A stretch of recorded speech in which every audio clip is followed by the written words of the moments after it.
ইষ্টপ্রাণ দাদা ও মায়েদের জানায় আন্তরিক জয়গুরু। আজ ইষ্ট প্রসঙ্গে খুবই সুসংবাদ রয়েছে। দেওঘর সৎসঙ্গ অফিসিয়াল ফেসবুক পেজ থেকে প্রকাশিত হয়েছে এই সুসংবাদটি, জেনে নেব বিস্তারিত। পূজনীয় বিঙ্কি দাদার মেদিনীপুর পরিক্রমা। এই পরিক্রমায় তিনি শ্রী শ্রী ঠাকুরের বিভিন্ন কর্মসূচি নিয়ে বিভিন্ন জায়গায় পরিক্রমা করবেন, তার শুভ আগমন ঘটবে। জেনে নেব এবারে বিস্তারিত পশ্চিমবঙ্গের মেদিনীপুরের পূজনীয় বিঙ্কি দাদার এই পরিক্রমা।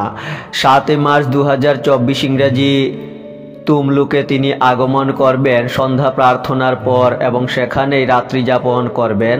পরদিন 8 মার্চ দক্ষিণ দামোদরপুর সকাল 9টায় আগমন করবেন। মহিষাদলে তাঁর আগমন ঘটবে সকাল 10টায়, বালিঘায়েতে বেলা 12টায়, এগরাতে বেলা 12টা 45 মিনিটে, মোহনপুরে বেলা 1টা 45 মিনিটে আগমন ঘটবে পূজনীয় বিঙ্কি দাদার। সেদিনেই বাসরা ঘাটে তাঁর আগমন ঘটবে বিকেল 3টায়।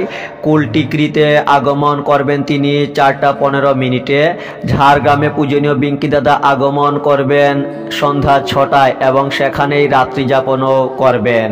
পরদিন অর্থাৎ 9 মার্চ 2024 ইংরাজি ঝাড়গ্রাম মন্দিরের শুভ উদ্বোধন হবে 9টা 22 মিনিটে। পূজনীয় বিঙ্কি দাদা উদ্বোধন করবেন। তাছাড়া সেদিনেই সাবাঙে তিনি আগমন করবেন বিকেল 3টায়। এই বিষয়ে বিভিন্ন তথ্য জানতে হলে আপনারা এই কন্ট্যাক্ট নাম্বারগুলিতে ফোন করে বিস্তারিত তথ্য জানতে পারেন। আপনারাও এই সুসংবাদটি শেয়ার করবেন। জয় গুরু।